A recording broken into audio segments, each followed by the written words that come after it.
Hey everybody, it's Paula with Locksley Lane, and today I'm talking to you about putting on Annie Sloan's dark wax. So if you've been following along, we have painted our piece here in Paris Gray. We went ahead and distressed it. We put on the clear wax, and now we're ready to take it to that next step and age it and make it look all worn with the Annie Sloan dark wax. So the dark wax can be a little intimidating. It is very, very dark. You can see that.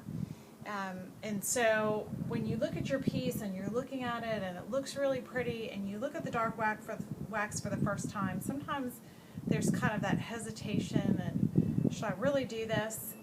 And if you're not sure what you're doing, that can certainly be intimidating. So first of all, let me say you don't have to use the dark wax. The dark wax is really for me, it's to age a piece, to make it look really worn. If I want to add some dark wax and some mineral spirits, I can make a glaze that I can put over a piece to make it look really old. Or I can just use small bits or small brushes of wax stroke to age the piece to how I want it to look. If you've never done this before, I would highly recommend taking an old piece of wood.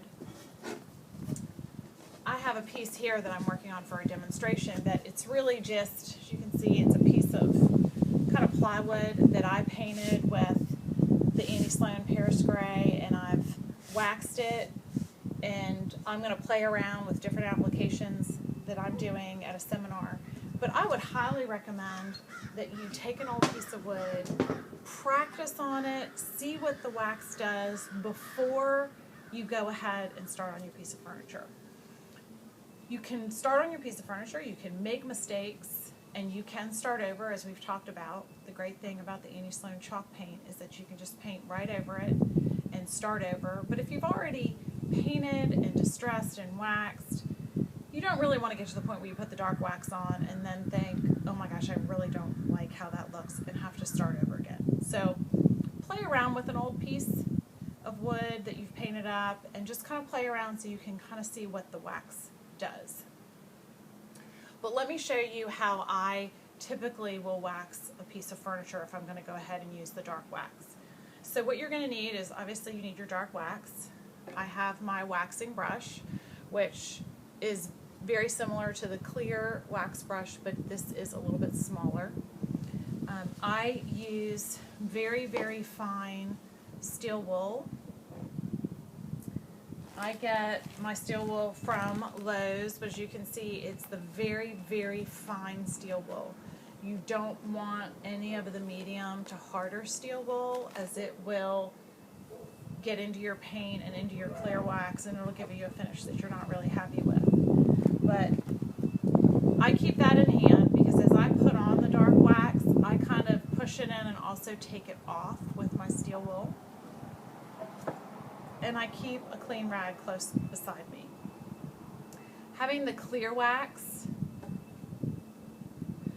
close by is also good because you can use this, if you get too much dark wax in, you can kind of use this as a little bit of an eraser. It'll take off some of the dark wax. So I keep that close by as well. So what I do, since I don't use a lot, I use this very sparingly. I don't take it out of the can. I could put it on a paper plate, I could put it in a cup, whatever your preference is. But since I don't use a whole lot of it, I pretty much just go ahead and stab a little bit on my brush. And when I say a little, I mean very, very little. So I don't know if you can see that or not, but there's not a whole lot on there. And what I do is I take a look at where I want some extra distressing. So I have distressed around my edges, so obviously I want to do a little bit there. And I will go ahead and just kind of wipe that off. I'll do it down the corners and maybe a little bit here, and you can see how dark that is. You can see how that looks. And then I use the steel wool to just kind of take that off. So again, you know, I'll just do kind of a little bit, and then I'll take my steel wool and kind of rub in and wipe it off. You see that? So you can see how it's a little more muddy in places. And if it's too muddy for you, you can kind of go back with your steel wool and really kind of wipe into it. If you feel like you got a little too much in a place, you can take a little bit of clear wax in a rag. You know, if you don't like how something looks, and you can kind of rub into it, and it will soften that and actually kind of lift the stain a little bit.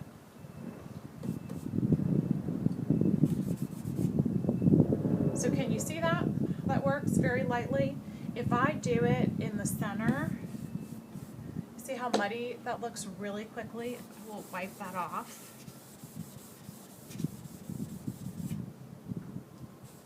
Just to get a little bit of aging on the corners, I'll kind of do the same thing.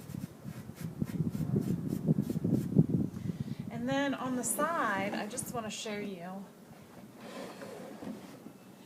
I do not do a whole side and rub it in and take it off. Some people do that. Some people like that look. It's just not typically something that I do. So what I will typically do is dip my wax brush in, just like I did before, and just maybe kind of pick some spots and take my steel wool and just kind of rub up and down to give it kind of a natural kind of aging, maybe down at the corners, which I know you can't see, and rub it up top. You can see how the wax goes on very dark. It makes it look very dirty. And I will take my steel wool and kind of rub through that. But on the sides, I always go with the grain of the wood and then use my steel wool immediately. You do not want to wait. If you wait and let that wax dry, then it'll look really dirty and not natural. So even sometimes I'll kind of take that lighter wax